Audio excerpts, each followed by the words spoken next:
is an act of resilience.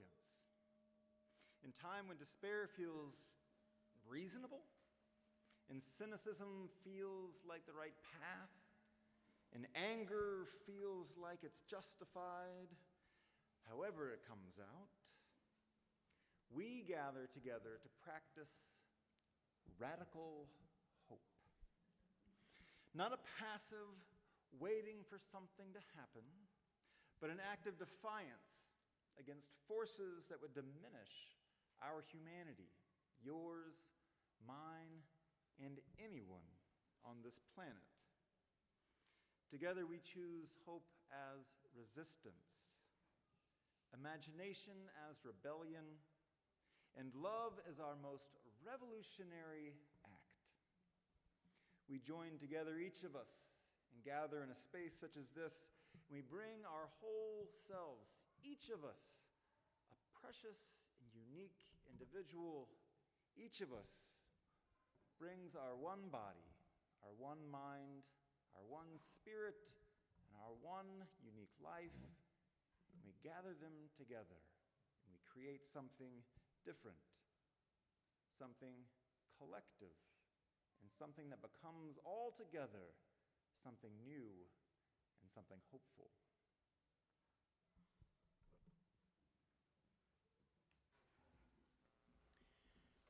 As this song builds, we'd like to sing it through and then invite you guys to sing with us.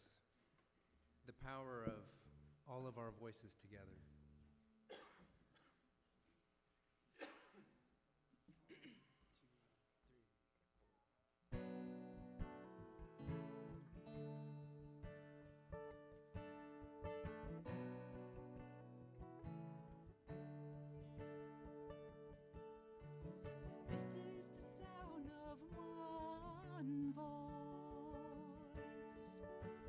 One spirit, one voice. The sound of one makes a choice. This is the sound of one voice. This is the sound of one voice.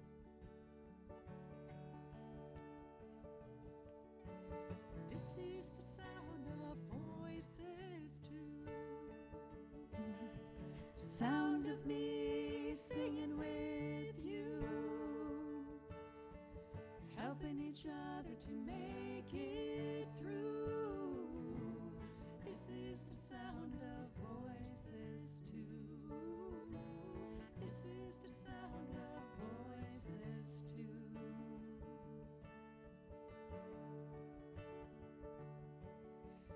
This is the sound of voices three.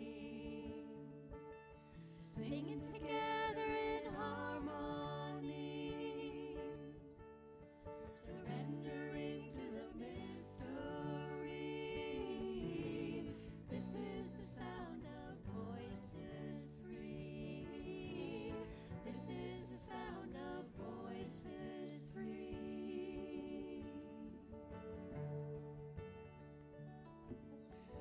This is the sound of all of us, singing with love and the will to trust. Leave the rest behind, it'll turn to dust. This is the sound of all of us. This is the sound of all of us. Ooh, ooh.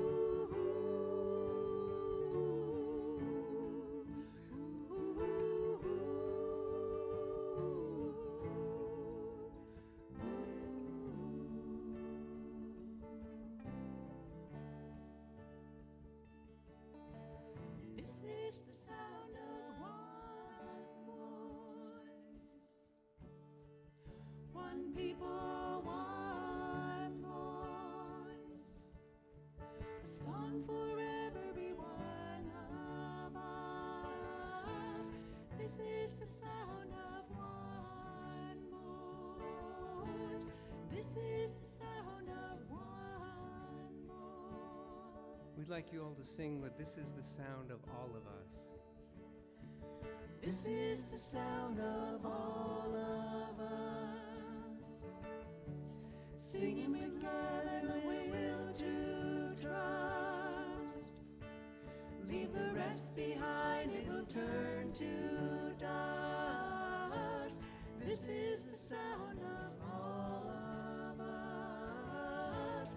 This is the sound of all of us. Ooh, ooh, ooh,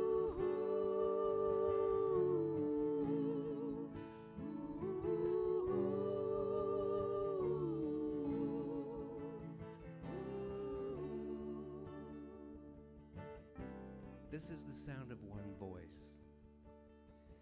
This is the sound of one voice. All united. One people, one voice.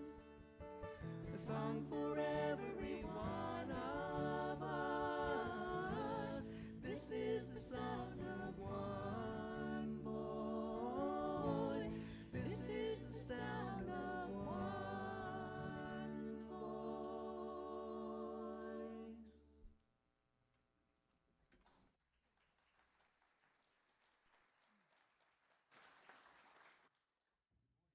Welcome to the Unitarian Universalist Fellowship of Central Oregon. My name is Joe Meyer, and I'm so glad that you're here together with us today as we continue celebrating and exploring the December theme, Choosing Hope. We are an inclusive community that affirms the mind, heart, and body in our search for truth and meaning. Here you'll find both comfort and challenge for your spiritual journey. We want to offer a special welcome to all of those in Zoom land who are joining us together. If you're new, we invite you to put your name in on the chat. Whatever your age, income, or the color of your skin, you're welcome here. Whatever your sexual orientation, gender identity, or life story, you're welcome here. If you find yourself stirring with anger, or if your heart feels light, or perhaps you're managing to hold both of those feelings together at the same time, you're definitely welcome here. In this current culture of division, if your beliefs differ from mine, but you're called to love, you are welcome here.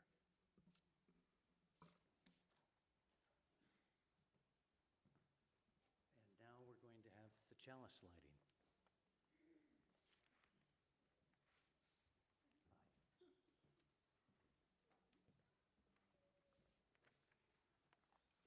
Good morning. My name is Dawn, and my dear friend and excellent interpreter will be lighting the candle for us.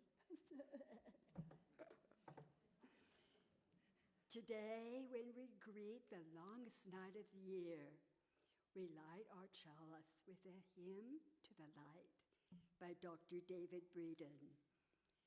Our light is the light of the sun, keeper of all we love. Our light is the light of the earth, provider of sustenance. Our light is the light of all living beings, life precious like our own. Our light is the light of each of us, bound together in need and hope. Our light is the light of the cosmos, keeper of all we know.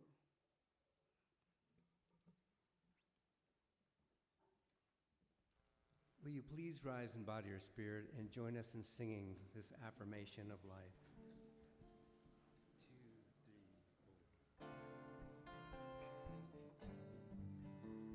Spirit of light, come unto me. Sing in my heart all the stirrings of compassion.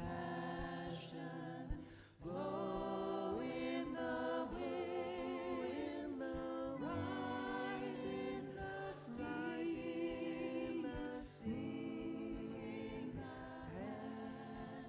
giving life the shape of justice.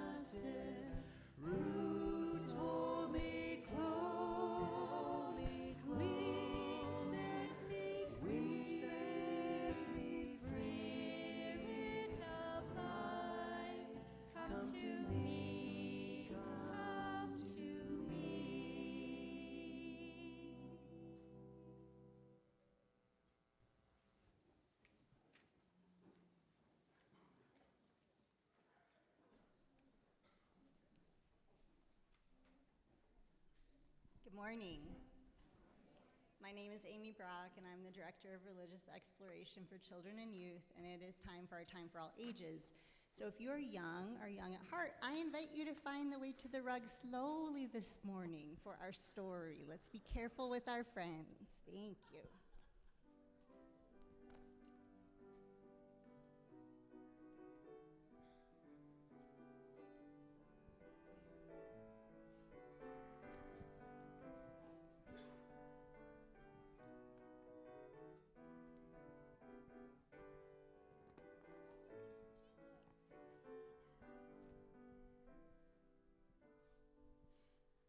All right, I'm gonna need some help this morning.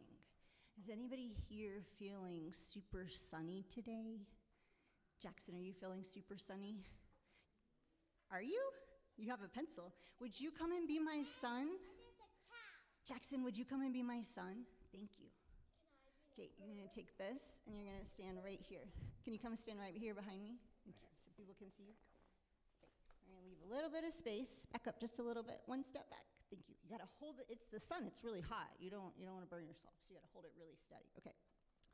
And then is somebody feeling kind of grounded and kind of earthy this morning? Cedar, are you feeling kind of groundy and earthy? Would you come and be my earth? Okay, you're gonna go stand next to Jackson. Felix, there's lots of stars in the solar system too, so you are. Yeah, and you guys can be the stars. You guys can make all the stars in the solar system. Okay, so today is kind of a special day. It is the winter solstice, and at this time of year, something special happens. Do you know what happens? It's the day that we have the longest night. And the reason why that happens, Cedar, you're gonna go around the sun because the earth rotates around the sun, but that means that the sun has to stay in one spot. So the sun stays in one spot, and then the earth is gonna rotate around the sun. But the funny thing about the earth is that it's kind of tilted. It's not straight up and down. Can you tilt the earth for us a little bit? There you go. There And it so as the earth tilts and it moves around the sun, that means that we get less sun at certain times of year.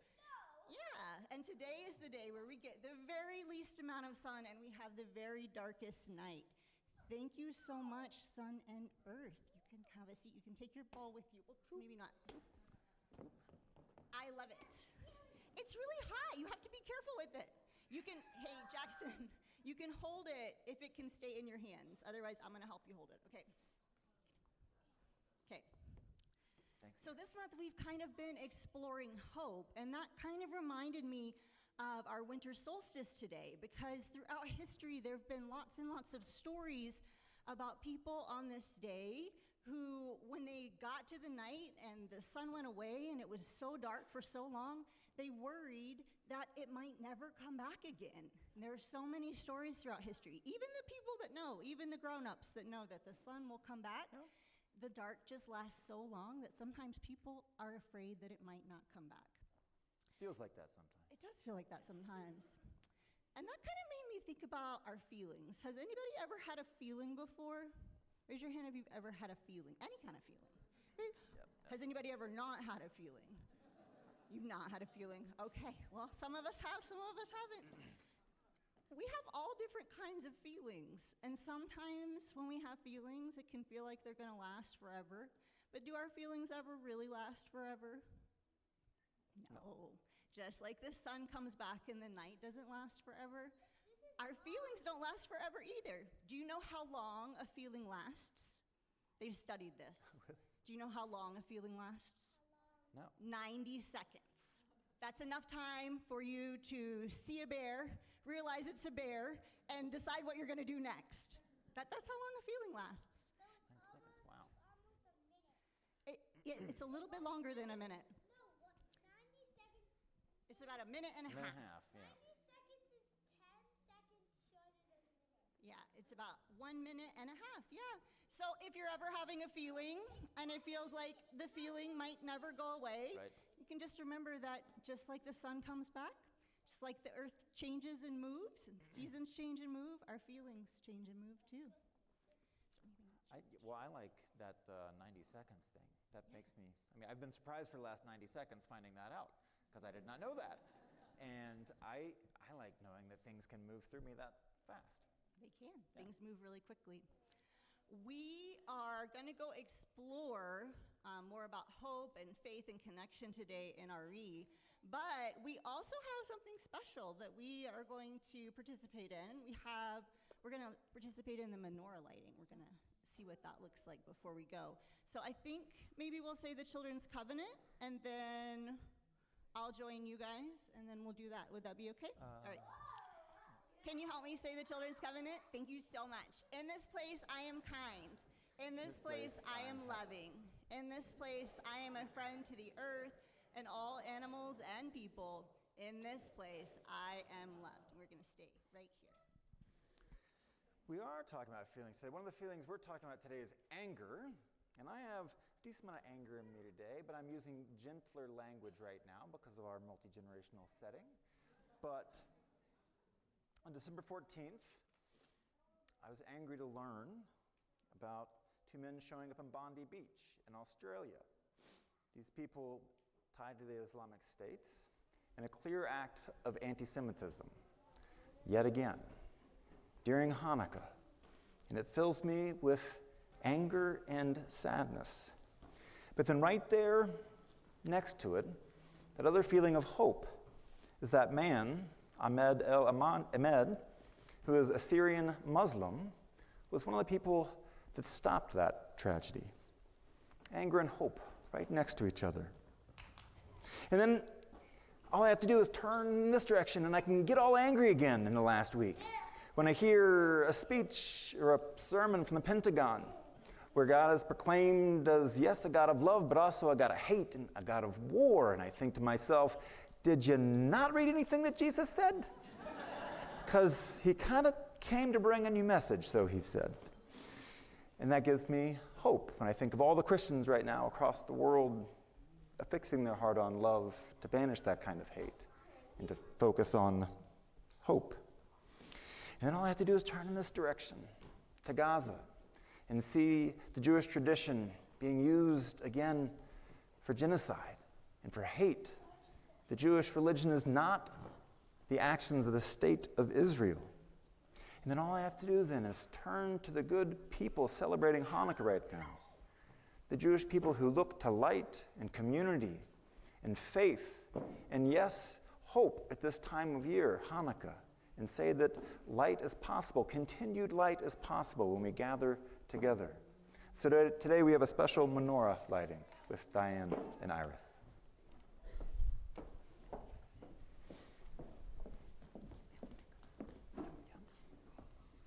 There you go. Good morning. My name is Diane Darling, and I have the pleasure of joining in with Iris and Anna Arbetter for this presentation. As you know, the Soul Matters theme for this month is hope. In December, as Reverend Scott said, the holiday of Hanukkah, also known as the Festival of Lights, is celebrated. And this story is definitely a story of hope. You may remember from last year when we lit the menorah that we said that the Syrian Greeks did not want the Jewish people to practice their faith. And so there was a battle that ensued. And led by Judah and the Maccabees, a small band of freedom fighters, they won the battle. But in the meantime, when the battle was going on, the Syrian Greeks had destroyed the Holy Temple in Jerusalem. So when the Jewish people went to rebuild the temple, there was only enough purified oil in a candelabra to light the space to build that entire temple for one day and one night. But with a little bit of hope and hard work and faith, the miracle of miracles happened, and the oil lasted for 8 days. And that is why we celebrate Hanukkah for 8 nights.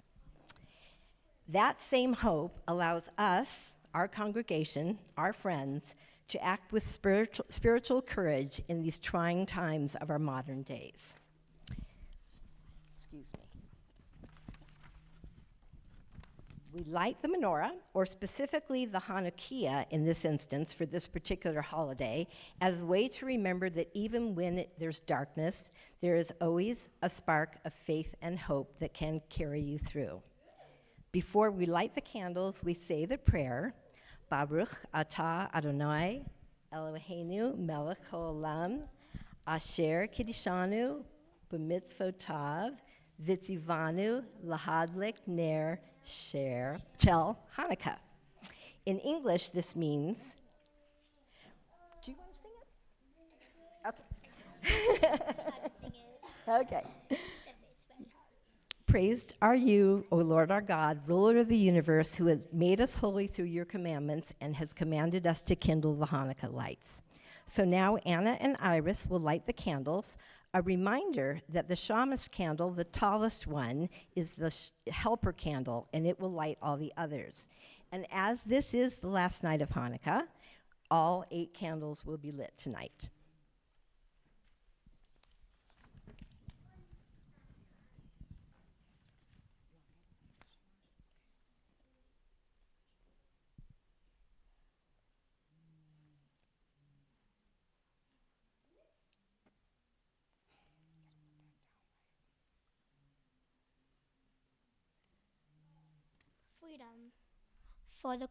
Freedom for the courage of the Maccabees. Knowledge. No, you're right. Sorry, we had a faux pas. Go ahead. Knowledge. For the value of wisdom. Good deeds. For acts of kindness. Community. For the strength of unity. Land. For connection to Jewish heritage. Family. For family and relationships. Peace. For ultimate peace and harmony. And hope for faith and brighter days. I'm supposed to say that again. Let's do it again. Let's do it together. And hope for the faith in of the brighter days. Thank you.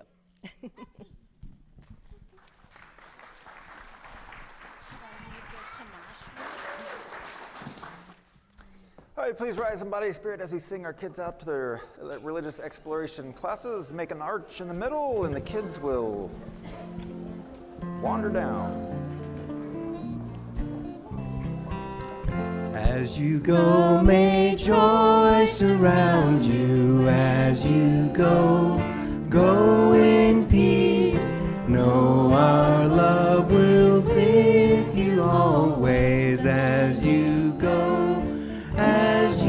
one more time. As you go, may joy surround you. As you go, go in peace. Know our love is with you always. As you go, as you go.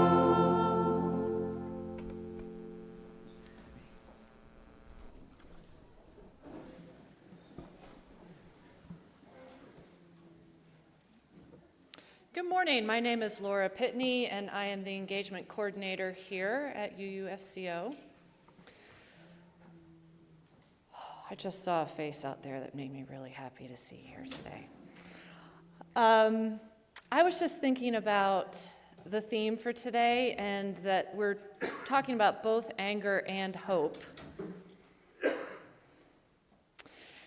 And in the chalice lighting today, Dawn said, "Our light is the light of each of us, bound together in need and hope." And so I'm thinking about how sometimes our anger is in response to something that we see out in the world that we need to respond to, that we want to respond to. And I think that for each of us, and I know for myself, that action is one way to bring hope into the world in the face of that feeling of, I have something I need to do here. So I'm thinking about all of the things that we're doing here at UUFCO that you can do to bring that light out into the world, whatever it is that you're feeling. So today at 4:30, we'll be celebrating the solstice, bringing light into the darkest night to bring us into the next part of the year. And so you're all invited, even young children are invited.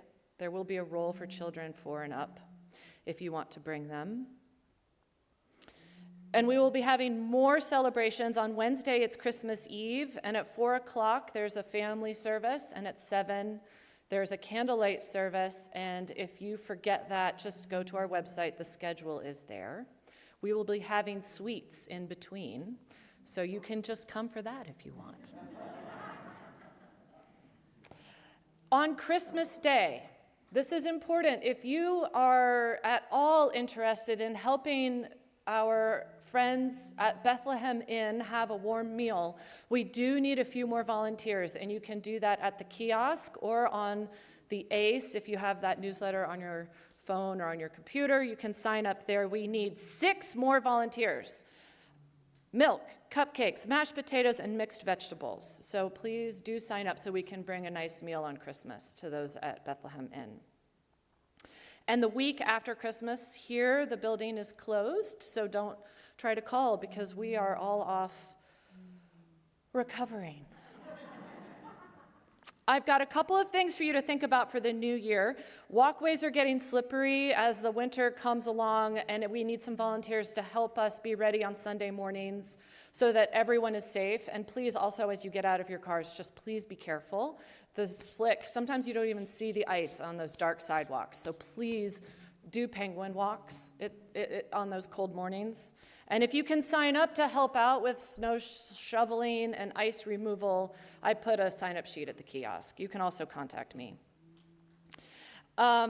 Speaking of getting in and out of your cars, I know that no one wants any accidents to happen out here any morning, but particularly on Sunday mornings. When you park, please be mindful that you're not in a bike lane because then the bikers have to go into the road to get around your car. So just, notice, please, where you're parking.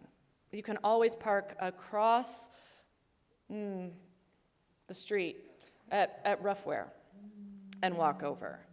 And some new things, keep your eyes out on the newsletter. There are going to be some new things happening, a mindfulness workshop at the beginning of January, and we're also forming a new Soul Matters group. So keep your eyes out for that.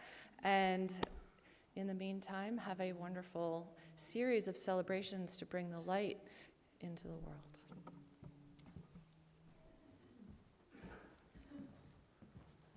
This community is full of life.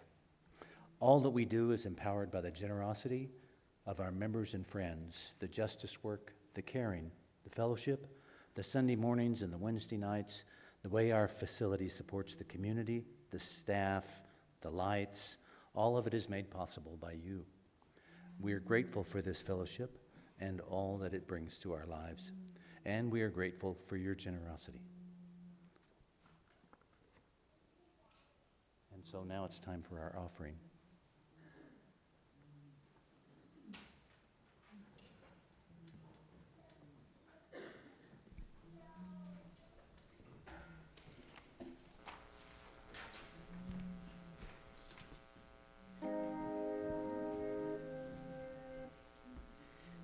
Spirit made a place for you where everything is new. Spirit made a place for you where everything is new. Love has made a place for you where everything is new.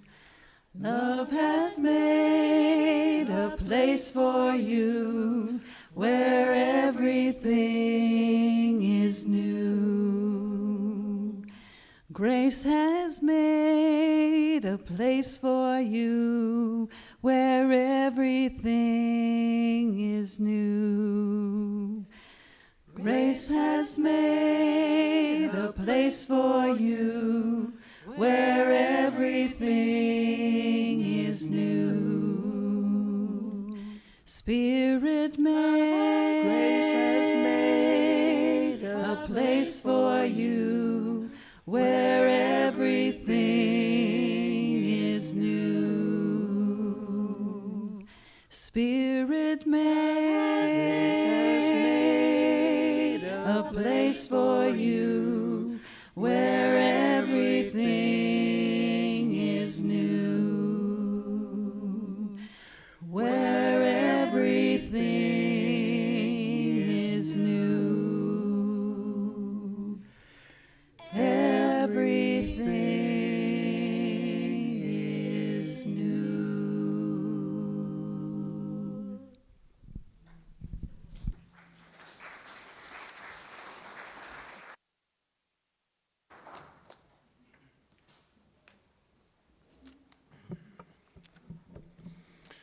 anger and hope, sorrows and joys. At least we have gratitude to maybe act as a undercurrent between the topsy-turvy ways of our days. So we do share our joys and our sorrows and our concerns here in our gratitudes. We have these on our kiosk each week. If you'd like to share one with the congregation, you can just fill it out and put it back in there. I'm going to read these, and while I do, feel free to light a candle on the sides for a joy, sorrow, or gratitude in your own heart. We have a joy from Noreen Halberstadt, and really on behalf of the Unicords, and really on behalf of all of us, I think, that last Sunday, the Unicords, UFCO's first handbell choir, had their debut performance. Who all was here last week? All right. I'm overflowing with joy. I want to thank Bryce Nance for being our fabulous director, and to all the ringers who are making a commitment to this wonderful choir. Happy, happy, joy, joy. Be well. Let's see. Quincy Bernal shares that my grandmother, Andy Brass, had a very successful and long-awaited hip replacement surgery and is recovering extremely well. She is attending via Zoom today and is happy to have no more chronic pain. Yeah, Andy, glad you're better. The Deschaux family share that it is with great joy that we welcome the arrival of our newest family member to our family. Welcome, Rhea. Are you here today? She's doing baby things that. Laura Pitney shares a joy. It was Joel Pitney's birthday. I'm so grateful that we were able to celebrate him and all the joy he brings to our lives. I love you, Joel, from Laura, who's up here earlier. It's John's birthday, too. Maybe we should sing happy birthday. Oh, it's John's birthday, too? Well, all right. Well, and we're not to that one yet. Hold on, yeah. There's a lot of birthdays here. What were people doing 9 months ago? I know what they're doing. Kim Gunderson shares a great joy and gratitude. 35 years ago, on a beautiful winter solstice evening, Cameron Gunderson Moore brought his bright light into my life. Happy birthday, Cam. I love you deeply, Mom. And Susie Linford shares a gratitude for the world I was born into on December 14th, 1942. I am grateful for the legacy of those who beat back fascism with all the flinty toughness of their immigrant ancestors and indigenous people. Their legacy was to simply do what needed to be done with stoicism and unyielding defiance. Thank you, yes, indeed, thank you for those who came before and fought fascism and those who stand up for it today. And John, happy birthday to you too. So. December birthdays do we have? Did we do December birthday this year? Oh, look at all those. Did we not do it? Did we not do it the first? Happy birthday. Stand up if you have a birthday in December. You. Happy birthday to you. Happy birthday to all of you. Happy birthday to you.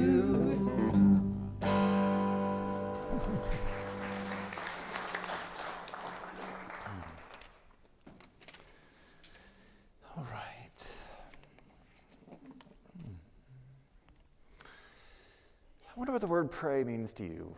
I think it means something different to every single person in this room, likely, because each of us has our own relationship with the universe and we connect with it in our own way. And so when I say the word prayer, I invite you to say whatever that means for you. If I say the word meditation, that might mean something different for you too. So I'm going to offer a spoken prayer and meditation. And we'll follow that by some shared silence together. So I invite you just to take a deep breath into your body. It's been there all morning long. It'll be there this evening, whether you're thinking about it or not, sustaining your life, connecting you to the world around you, being your vessel for love to come alive. I share these words of hope from Victoria Safford. She writes about the gates of hope.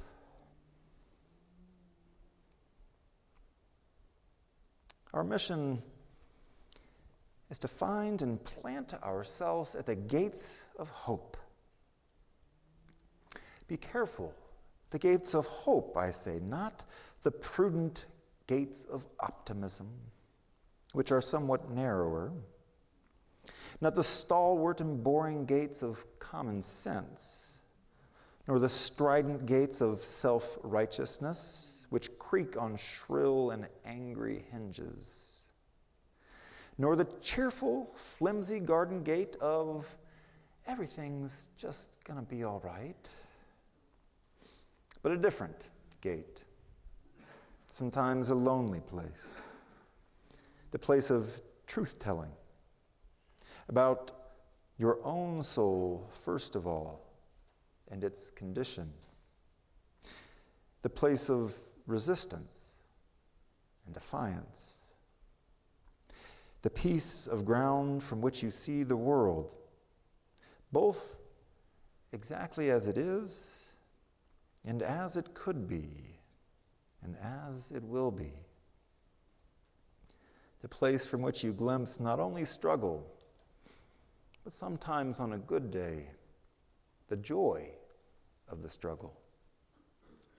We stand there, beckoning and calling, telling people what we are seeing, and always remembering to ask people what they see. There we find ourselves, planted at the gates of hope.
Our reading today is from the Vietnamese Buddhist monk Thich Nhat Hanh, from his book entitled simply Anger.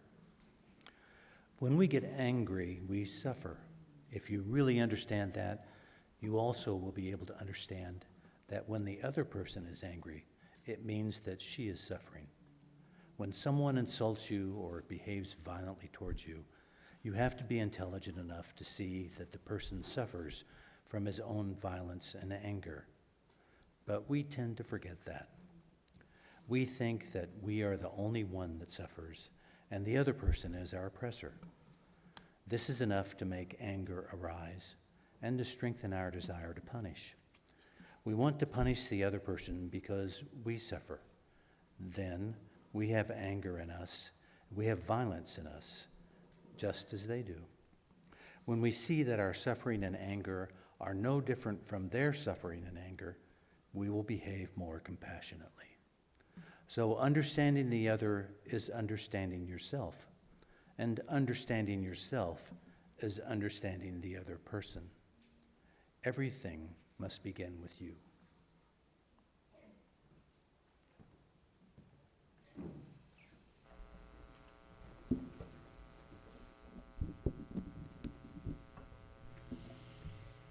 Will you please join us in singing number 170, We Are a Gentle, Angry People.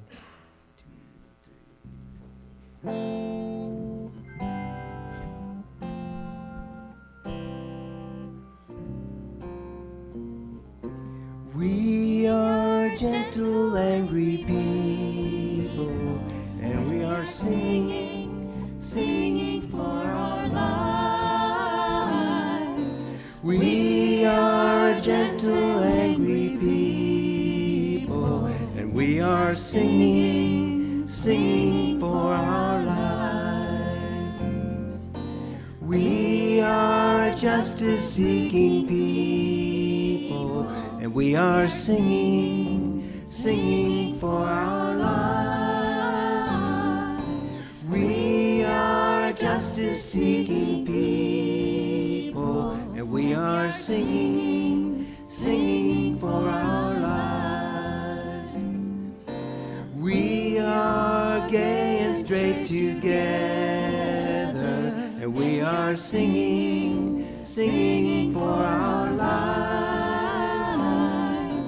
We are gay and straight together, and we are singing for our lives. We are a gentle, loving people, and we are singing for our lives. We are a gentle, loving people, and we are singing for our lives. Yes, we are singing for our lives.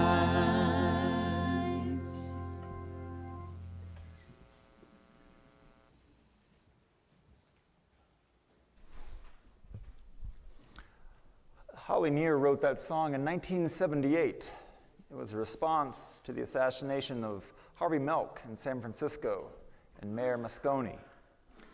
They'd been killed because Harvey Milk was gay. And there was an outpouring of pain and anger and grief across San Francisco, certainly in the gay and lesbian community, but all over San Francisco. And after some days, they all gathered in the park, and Holly Near had been working on this song. And that's where she landed. We are a gentle, angry people, and we're singing for our lives. I appreciate that she took some time to be with herself and to be with your community before penning those lyrics, because a gentle, angry people is a very processed and mature and grounded way to approach that anger. The anger that was so alive in that community. She decided that they could claim both their gentleness and their anger at the same time. And I have to admit, for me, lately, they kind of go the other way around if I'm not careful. Anger is there and maybe gentleness comes later, but anger can be right there on the top for me right now. Anyone else? I got an amen. I don't get an amen enough in this place, and I just got one for anger. All right. Yeah, and that's interesting because I preach about a lot of stuff all the time. In fact, every Sunday almost. And this one seemed to strike a nerve. And all week people are saying, I'm angry too. I'm angry too. Let's talk about anger. And that's good to talk about anger and not just be angry. Not just be angry. Anger is a feeling, right? It's something that arises in us and it happens, whether we're paying attention or not, sometimes without our even knowing it. All of a sudden we say, why is my stomach in a knot? Why am I tight and anxious? Oh, I'm angry at that. That's why that's happening to my body. Before we even connect what's happening in our mind.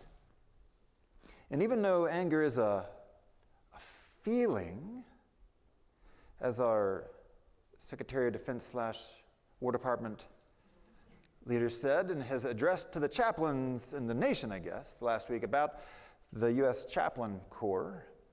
And in that, he took umbrage against the fact that the spiritual guide for the chaplains in the military only mentioned God once and mentioned feelings 11 times. Why he felt the need to put feelings in quotes, I don't know. They're just feelings. And there's a lot of them, I imagine, for those in our military. Despair, pain, confusion, pride, glory, lots of feelings. So it would make sense that we link our spiritual lives to our feelings, all of them. All the feelings, and there's lots. Have you ever seen one of those feeling charts? We got them when my kids were young, and we try and have them point to the feelings. And as we were doing this, I realized, well, that's a good exercise for all of us. What am I feeling right now, and how do I name it? And to just pull that out of the air can be hard sometimes, but if you have a nice chart that you can point to with smiley faces on it that are making a grumpy face or a happy face, that's a little easier. So when I was in seminary, I went through a process called clinical pastoral education. It's 3 months working. My site was at a Trauma One hospital in South Chicago, and it was where I really hoped to go. And I went down for my interview to see if I could go to this hospital, Christ Medical. And I was interviewing with someone who had become an amazing teacher on feelings for me. And as I was interviewing, I was so proud. I was feeling proud. I pointed to the proud icon. I was feeling proud because during my interview I said, because I was so wise, I said, I think I'm pretty good at feeling the positive feelings. But because I was so wise, I knew that I needed to work on feeling the negative feelings. That was going to sit well with her. It was going to get me right into the program right there. And she said, hold on, what was that? What did you call those feelings? And I said, the negative ones. She goes, which ones are those? I said, anger and frustration and sadness, the negative ones. She said, there are only feelings. There are not positive and negative feelings. Our goal is not to name them, but our goal is to feel them and understand them and work with them. And that was my very first lesson of what would become those 3 months of CPE. And at that moment, I really, really, really hoped I got into that program because I learned one of the biggest lessons of my entire life in an interview that dramatically changed the way that I understand feelings. And anger being one of those. And anger being one of those that is very alive right now in our country, in our lives and in our bodies and in our minds.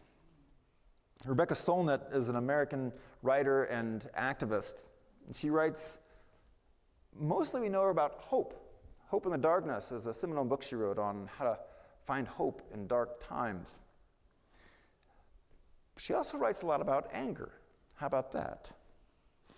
She said, in our political conversations, anger is constantly evoked, but rarely examined. So what exactly is it, she wonders?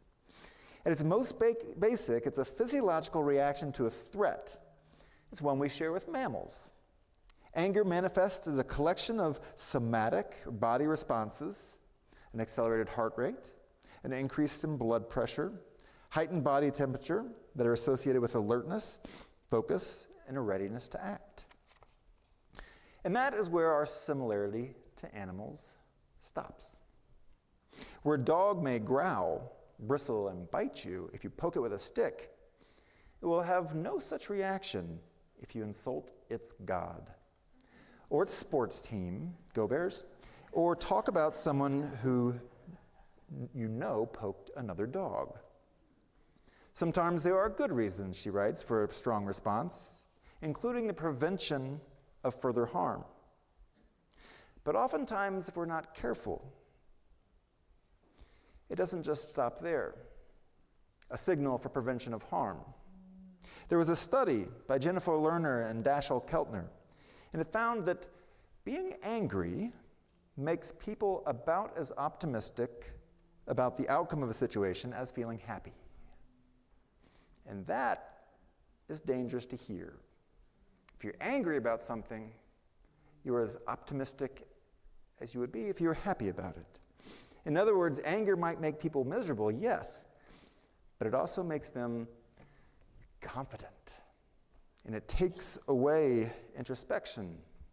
It takes away other feelings like pain and fear and guilt and uncertainty and vulnerability, all covered up by this confident anger.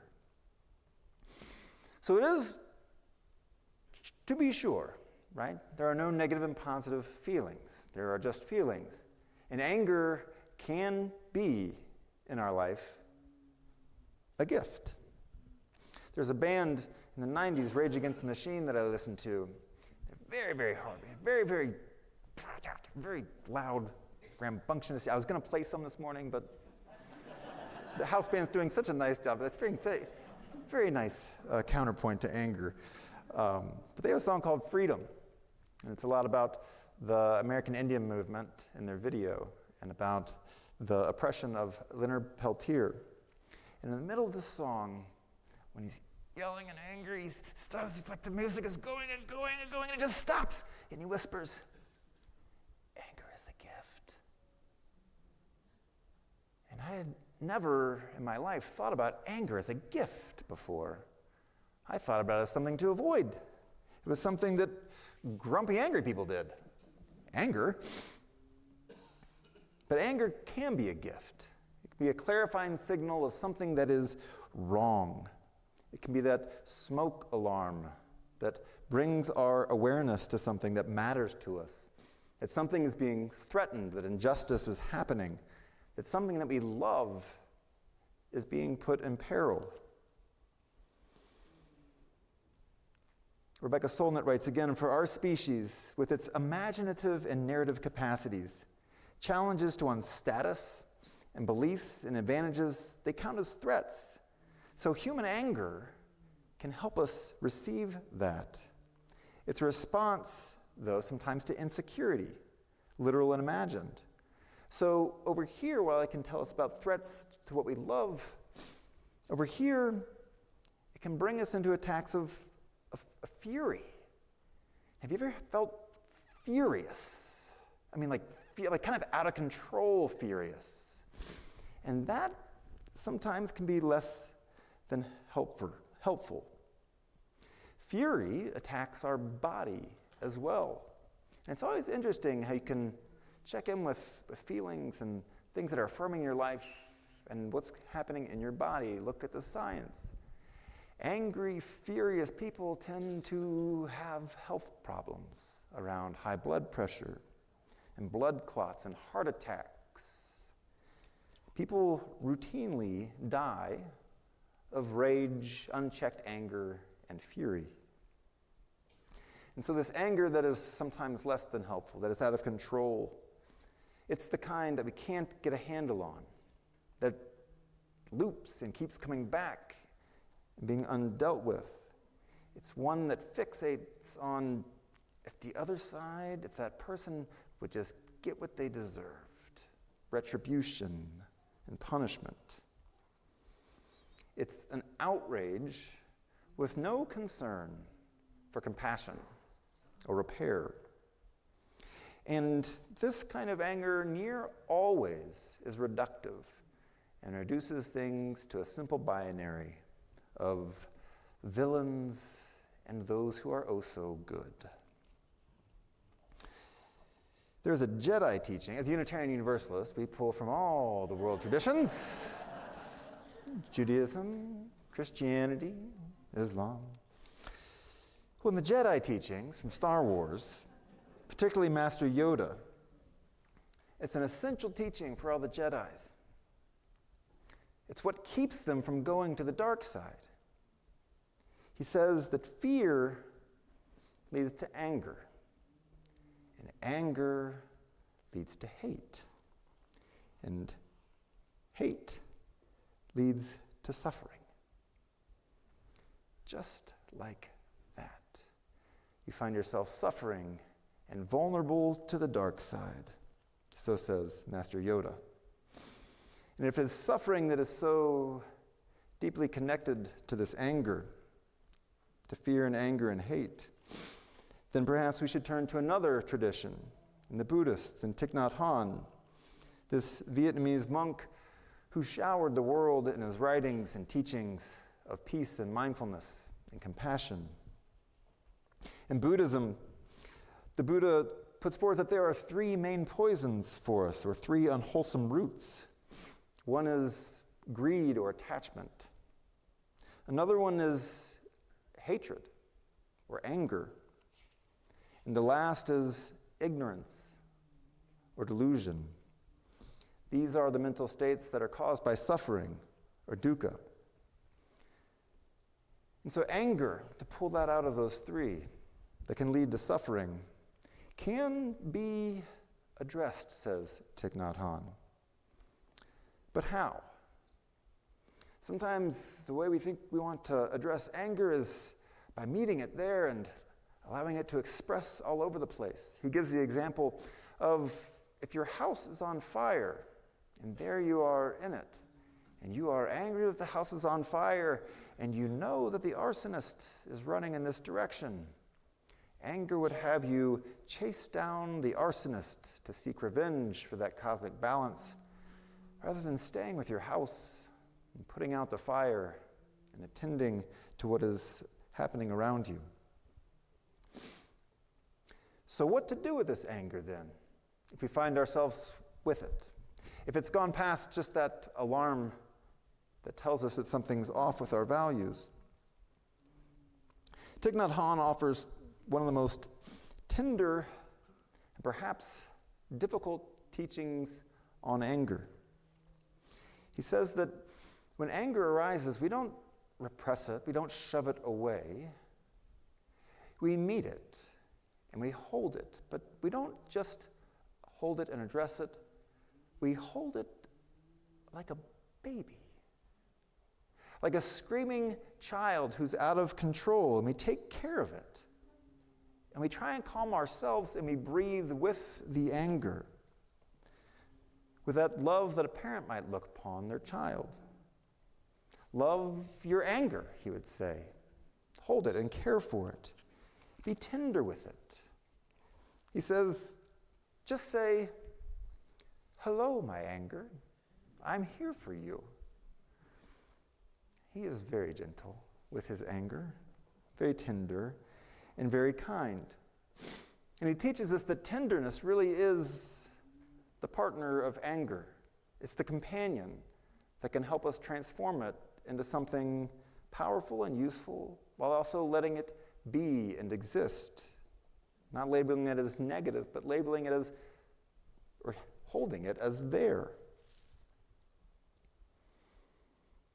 Hello, my anger. I am here for you. It's quite something. Tenderness and anger. Sometimes sermon inspiration comes from strange places.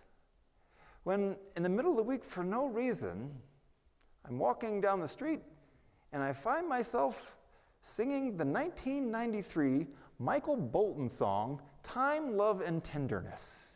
Do you remember this song? And do you remember this man with his flowing Fabio locks singing song and song about love into our world? He sings a song called "Time, Love, and Tenderness." And it's a very unlikely song that I probably not thought of in 20 years. But those are the things that can help us work with our anger. It's Thich Nhat Hanh and Michael Bolton hanging out, having tea, talking about how to address our anger and our hurt. Because if we do that, if we hold our anger with tenderness, that's when we begin to see that under that anger, the anger is a response to something that lives within us. Maybe it's grief or heartbreak or frustration or exhaustion for the way we're seeing things in the world. But it's our individual response. It lives within inside of us. Other people might hear the exact same thing and have no anger at all. So the anger truly does live within us, even though it comes from outside stimulus. So Thich Nhat Hanh is in no way teaching us to be passive. He's inviting us to be free, Because the freedom, which is the goal of Buddhism, freedom comes through the allowance, the acceptance, to hold what is. And if that is anger, then we're called to hold it with compassion.